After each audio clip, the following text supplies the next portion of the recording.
El plato fuerte.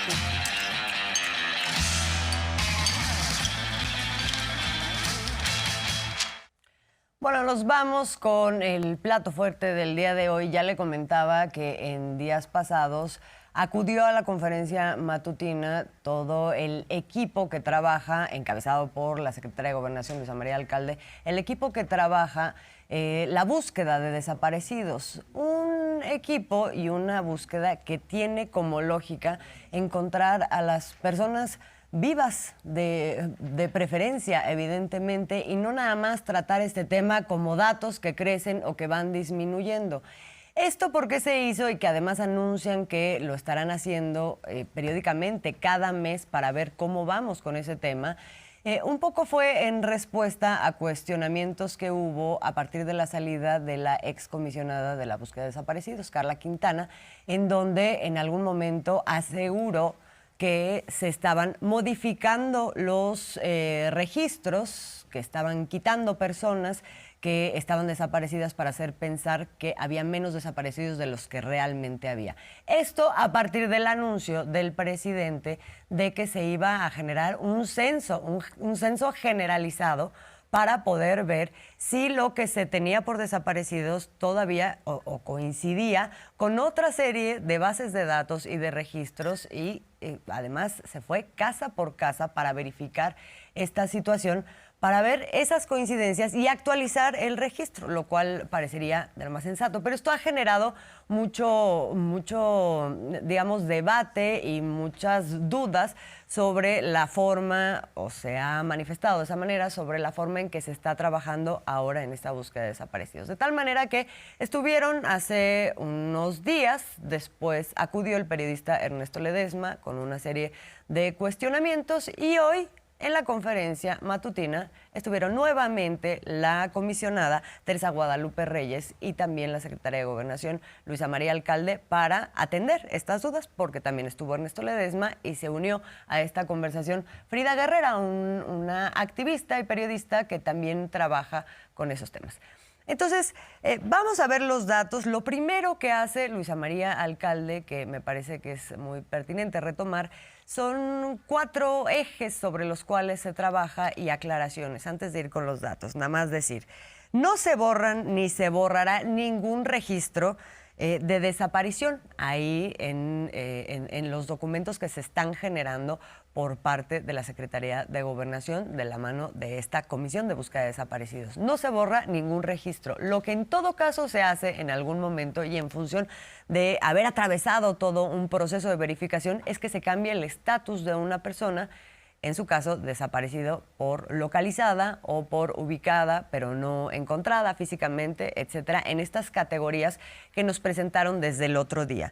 Por otro lado, en cada caso se cuenta, explica hoy Luisa María Alcalde, con una estrategia para poder continuar con la búsqueda. Es decir, en cualquiera de los casos en donde se tenga la noción de que una persona existe, porque por ejemplo está en las bases de datos cruzadas, permanentemente se continúa con la búsqueda hasta no encontrarla físicamente y no poderla pasar entonces a esta otra categoría de ya localizadas, ¿no? Es una estrategia nacional, dice, en donde colaboran distintas instituciones. Esto fue muy importante para poder tener integradas las bases de datos que caminaban cada una por su propia vía, ¿no? Para distintos propósitos, pero que entonces ahora ya nos pueden tener un nivel de verificación y un nivel de certidumbre mayor sobre cuál es, digamos, la ruta que ha seguido en la vida una persona a través de estas distintas bases de datos. Y junto con esto se hace un llamado a la ciudadanía, a los familiares y a las personas que han denunciado la desaparición de sus seres queridos para que contribuyan a aportar más información para que se pueda continuar con esta búsqueda. Entonces, estos son los 4 ejes que aclara de nuevo Luisa María Alcalde el día de hoy en función de una pues la verdad que desinformación que se generó a partir de su presentación en días pasados, que es que, ahora sí vamos con los datos, ¿qué fue lo que se presentó hace unos días? 2 cosas, digamos, son las más contundentes, pero una fue la que se destacó.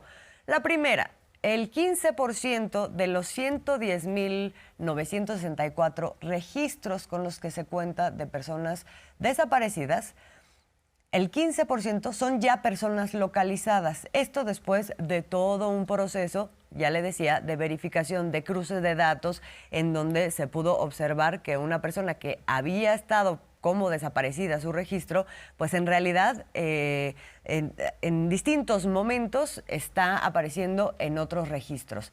Luego se acudió casa por casa para verificar que eso fuera así, y en el caso de estas personas ya se encuentran localizadas porque ya se les vio en vida o a partir de registros de autoridades locales que entonces ya pueden decir cuál es el estatus de esa persona. Después, la otra parte, la que se destacó más en los medios de comunicación en los días anteriores, fue esta otra parte, que es el otro extremo, de denuncias confirmadas. Son 12,377, que equivalen al 11%. Estas denuncias confirmadas las tomaron en muchos medios de comunicación como si la secretaria de Gobernación hubiera dicho que de los 110,964 registros que había de personas desaparecidas, en realidad, solamente había 12,377, es decir, solo el 11% de las originales, como si hubiera rasurado todas las demás personas cuando solamente 16,000 habían sido localizadas. ¿Qué es lo que se explica el día de hoy? Se explican varias cosas, como ya le decía, que la búsqueda sigue permanente y que existen distintos niveles de ubicación de las personas o digamos, disponibilidad de datos para continuar con la búsqueda, como para establecer que esas no son localizadas, pero tampoco se pueden confirmar de que sigan desaparecidas. Existe esta cosa en medio que no sé si podamos escuchar lo que plantea el día de hoy frente a la pregunta expresa de Ernesto Ledesma de, bueno, entonces, ¿cuántas personas están desaparecidas? Porque no nos queda claro en función de estas categorías que presentaron. Vamos a escuchar lo que responde Teresa Guadalupe Reyes, la comisionada de búsqueda de desaparecidos. ¿Por qué se hablan de estas palabras? ¿Por qué se utilizan estos términos si no están todos en el protocolo homologado? Sabemos y reconocemos que el protocolo homologado es fruto, al igual que el registro, de la lucha, del esfuerzo y de la construcción de propuestas de las familias, los colectivos y especialistas. Eso es verdad. ¿Por qué utilizamos estos términos? Para explicarlos. Porque confiamos en que todos ustedes y este espacio de información nos permite llegar a muchísimos, confío en que millones de personas, que a lo mejor no conocen todas las categorías, pero sí podemos explicarles que entre las personas desaparecidas y no localizadas y las que se han encontrado o localizado formalmente, existe una gama de posibilidades que tenemos que atender, que tenemos que buscar todos. Estamos en un proceso que no se había hecho anteriormente, que es la búsqueda generalizada. Estamos convocando a que la ciudadanía, a que las personas cuyos familiares o personas queridas están desaparecidas, nos aporten más información. El proceso de búsqueda generalizada que se hizo casa por casa, que se hizo con llamadas, que se hizo con cruce de bases de datos, nos salieron muchísimos indicios en vida. Es decir, los tenemos ubicados. Sabemos por dónde están, sabemos que hay personas que fueron declaradas o presentadas como desaparecidas, denunciadas como desaparecidas en un estado y sin embargo aparecen en otro estado. Entonces tenemos indicios para irlos a buscar. Vamos a seguirlos buscando. Lo que queríamos y lo que queremos es poder comunicarle al pueblo de México que estamos trabajando. A ver, Una disculpa porque hubo un momento en el que Ernesto Ledesma le preguntaba explícitamente por qué estaban usando categorías que no coincidían con las que hasta este momento han manejado comisiones de búsqueda en los estados o colectivos que se han dedicado a la búsqueda de desaparecidos, familiares y etcétera. Esta es la explicación la que acabamos de escuchar que otorga Teresa Guadalupe Reyes sobre por qué usar estas otras categorías para poder explicar la situación y el proceso que se está atravesando para poderlos localizar y en qué estatus se encuentra esto, ¿no?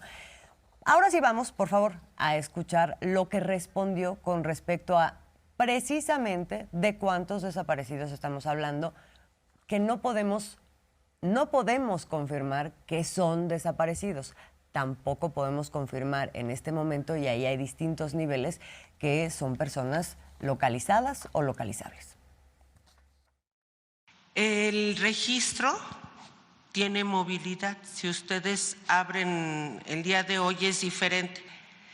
En términos de lo que se está presentando la vez pasada y el día de hoy, que es la búsqueda generalizada, uno de los 5 procedimientos, y en términos de lo que hemos estado trabajando, podríamos decir que conforme al dato de 110,000 que había en esos momentos, hemos localizado 16,000 y seguimos buscando 92,000 aproximadamente, con diferentes niveles de aproximación, convocando a la población a que participe, a que nos ayude, a seguir coordinando institucionalmente todo lo que se pueda para localizar y para encontrar indicios, y en ese sentido estamos trabajando de manera segmentada el registro para atenderlo de manera especial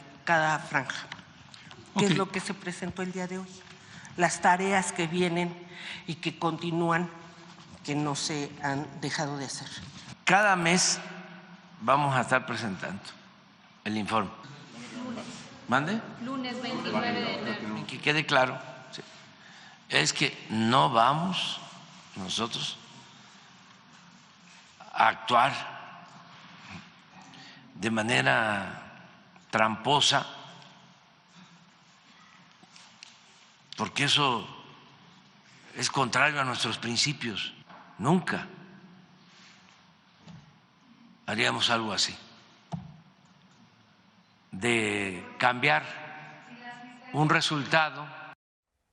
Pero entonces ahí es donde se juntan de pronto dudas o inquietudes que son legítimas sobre cómo se lleva a cabo el proceso para entenderlo mejor. Y otra parte que tiene que ver con esto que ya vemos en la sección de Infodemia y del quién es quién de las mentiras, de querer establecer a rajatabla que hay una acción de gobierno deliberada para rasurar personas desaparecidas del registro. A eso se refirió el día de hoy Luisa María Alcalde cuando habló de esa franja a la que se refirieron la mayor parte de los medios de comunicación que abordaron de esta manera el tema, en particular este espacio de Ciro Gómez Leiva. Se manipuló la información diciendo que lo que habíamos informado era que únicamente existían estos 12,377 registros de desaparecidos. No es el caso. Aquí este 11% lo que tenemos es que se trata de denuncias confirmadas. Se define una estrategia de búsqueda particular en cada caso y las comisiones estatales de búsqueda, la Comisión Nacional de Búsqueda y las fiscalías se concentran en este tipo de estrategias particulares para dar con el paradero. Finalmente, recordar que contamos con el teléfono del Locatel, que es el 55 56 58 11 11. ¿Cuál es la información útil en este momento que puede ayudarnos mucho en esta estrategia nacional en donde todos podemos aportar? Pues no, por ejemplo, en el caso de los registros incompletos, que nos puedan ayudar con el nombre completo de la persona desaparecida, con la fecha y el lugar de nacimiento, su nacionalidad, darnos datos sobre el CURP o el RFC, sexo y género, fechas relacionadas a la desaparición, por ejemplo, si se tiene conocimiento sobre las circunstancias de la desaparición o cualquier información de últimos domicilios o medios de contacto de conocidos o contacto de otras personas que puedan aportar mayor información. Todo eso se recibe a través de Locatel y también se puede llamar para otro tipo de casos. Por ejemplo, si eres el reportante y deseas estar enterado sobre tu caso, puedes llamar a Locatel. Desconoces si está tu reporte en el Registro Nacional, ahí se puede informar. Si deseas saber el folio único de búsqueda o si deseas confirmar tu denuncia y ponerte en contacto con la Comisión de Búsqueda, se puede llamar a Locatel.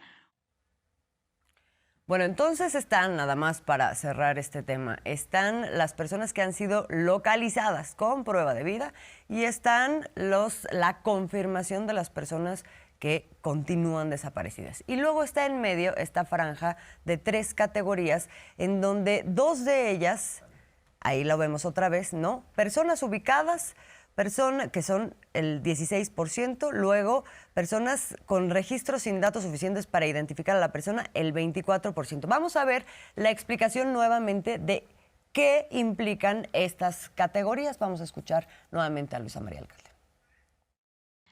En el caso del 16% de personas ubicadas, aquí, como comentábamos la vez pasada, 14,743 los hemos encontrado en este cruce masivo de bases de datos, ya sea porque posterior a la desaparición, por ejemplo, contrayeron matrimonio o registraron algún hijo o se vacunaron de COVID o reciben algún programa social o estudiaron la primaria o se registraron en el SAT. Tenemos muchas bases de datos que nos permiten identificar que estas personas están con vida y también a través de llamadas telefónicas. Como sabemos, pero no las hemos podido localizar, vamos a continuar con las visitas casa por casa, aunque se haya pasado ya 1, 2, 3 veces, vamos a continuar con este esfuerzo, vamos a continuar también con el cruce de bases de datos y, por supuesto, llamar a la ciudadanía porque cualquier información adicional de algún posible teléfono más actualizado o una ubicación, una dirección nos puede llevar a contar ya con la prueba de vida y pasar a esta persona de ubicada a localizada. Tenemos este 24%, que son 26,090, que decíamos, se trata de registros que no cuentan con estos información fundamental para identificar, es decir, no tenemos nombres completos o no tenemos la dirección, no tenemos lugares de nacimiento, nacionalidad, sexo, edad, CURP. Entonces, en estos casos estamos convocando a la población, a las familias y a los propios reportantes sobre la desaparición que nos puedan aportar más datos. Es fundamental. Con los nuevos datos se realizarán nuevos cruces de bases de datos que nos permitan generar nuevos indicios y con estos indicios no solamente trabajar con las fiscalías y las comisiones, sino, por supuesto, llegar a poder localizar a través de las visitas casa por casa. Bueno, ahí están estas 2 categorías y finalmente está este 32% que es de registros identificados pero sin indicios para la búsqueda. Aquí lo que explica Luisa María Alcalde es que son registros que se dieron en donde no se aportó, por ejemplo, un contacto de teléfono, un punto, una dirección para poder acudir físicamente y hacer las verificaciones pertinentes. Solamente se tiene el registro y por eso es tan importante nuevamente este llamado que se hace para que las personas puedan contribuir, los familiares y los seres queridos de estas personas o cualquier interesado y que tenga información, aportar esta información para que se pueda continuar con la búsqueda. Ahí tiene en pantalla los teléfonos: Locatel 55 56 58 11 11, Nacional 55 13 09 90 24, en el extranjero 18 55 26 23 10 9 y en Ciudad de México 55 63 57 92 82 o 55 63 57 87 9. Y también puede reportar en la página cnbreportadesaparecidos.cegov.gov Ahí están los puntos de contacto para ofrecer más información. Como ya le digo, este es un proceso vivo que todo el tiempo está en movimiento, todo el tiempo está la búsqueda, las verificaciones y también vamos a tener mes con mes una actualización de cómo se va avanzando en esto.